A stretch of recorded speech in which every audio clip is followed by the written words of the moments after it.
In this next lesson, we'll explore the Pencil Toolpath, and we'll see how this toolpath can be a very effective and efficient method for removing any remaining material while you finish your part.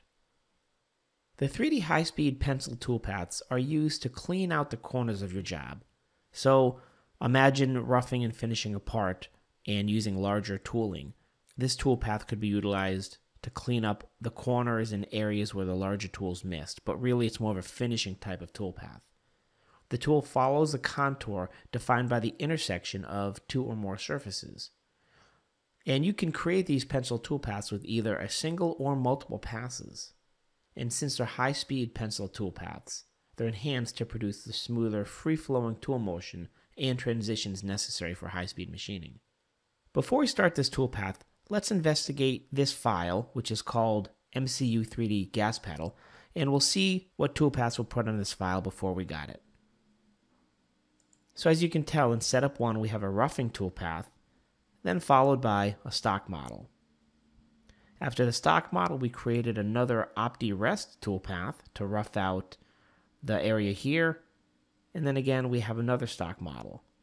And then finally we did an equal scallop toolpath, and if we take a look at the backplot motion for this, you'll see that this is working its way around, doing a pretty nice job at finishing this part. And then after this equal scallop toolpath, we have a stock model. So now the question is to machine out these fillets here. So if I hide that toolpath for a minute, my goal right now is to run a toolpath around these fillets. Now it's very important to note that we don't need fillets here. And as you'll see when we start this pencil toolpath, the toolpath specifically finds intersections between surfaces, even if they're sharp, and will put a toolpath along it. So let's go back and fit this to our screen. And I'm going to go up to Pencil Toolpath. So it's asking for the machining geometry. I'm going to select the entire solid by triple clicking on it. I'm going to make the wall stock and the floor stock to be 0. And you'll notice that we have no avoidance geometry, and this is grayed out because at this time we're unable to select avoidance geometry for this toolpath. Under the toolpath control, we can choose containment regions and so forth. I'm going to leave that off for now. And under tool, I'm going to choose tool number 9. If we take a look at tool number 9 and I edit it, you'll see that it's a traditional 1/4 inch ball end mill. And under the comment, let's put down flow line. And then under the stock parameters page, you can choose a step over and you can choose the number of offsets. So right now, this will be 1 pass. But for example, I could have it go around the intersection of these surfaces multiple times, which would give it a nice, smoother surface along that intersection. For now, I'm going to specifically just accept the default so we can see what happens here. And if I backplot this, it'll become clear that what the toolpath does is, like I said, it simply finds the intersections between surfaces and follows them. So this toolpath looks pretty good, machining right around that surface. However, there's additional motion here, and as you notice when it finishes, it will retract, and then it wants to machine these intersections with this purple surface. Even to the point where when it gets into this area, it'll dip down into this hole just a little bit before coming back out and continuing. Because based on these settings, it is trying to machine what I'd like to call a pencil right in this area. Well, if we don't want that, then we can make changes to this toolpath by modifying the maximum and minimum depths. So let's do that by getting out of backplot and going back into this toolpath.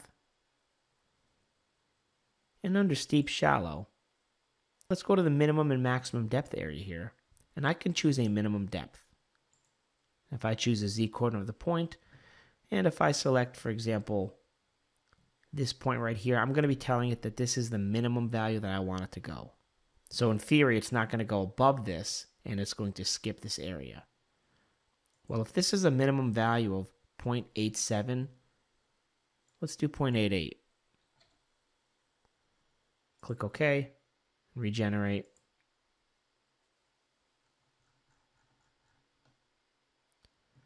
and we get a little better motion. But as you can see, it's still getting into those holes. So it goes around, but then it gets into these 4 holes here because it sees this intersection here and it's going down a little bit and back up. So let's adjust this one last time.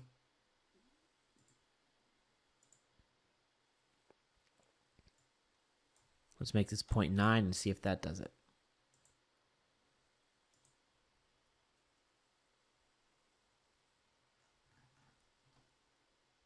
And as you can see, it's getting a little better. However, we're still seeing it in some areas here where it's trying to machine these corners.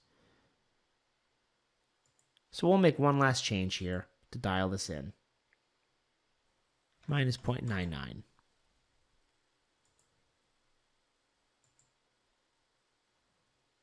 And when we take a look at this result,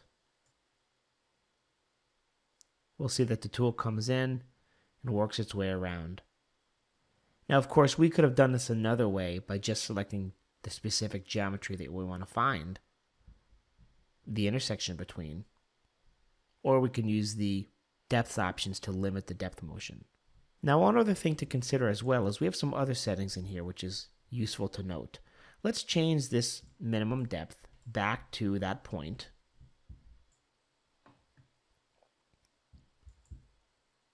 And right now it's at 0.88. So we'll just make this 0.875. But under the cut parameters, you'll see here that we have this thing called a bitangency angle.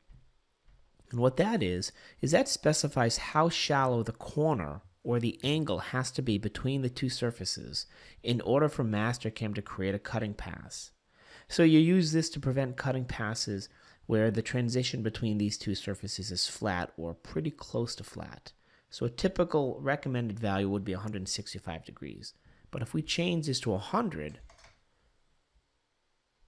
and then regenerate it with that different depth, you'll see that we get a similar result, and that's because of the bitangency angle. So if you can imagine this surface and this surface, let's just assume it's 90 degrees. Well, what if that angle was 170 degrees, so they were almost perfectly flat? Well, by modifying that bitangency angle, that would indicate whether the pencil toolpath follows the intersection of that surface or not. So as you can see, with this toolpath, again, just like before, we get a nice result. The tool comes in, leads in, and works its way around. And this is the pencil toolpath. Great for cleaning up at the end of the job where you need to get into all the intersections. And as you can see, based on your settings and what you select for geometry, you can have a lot of control over what this machines.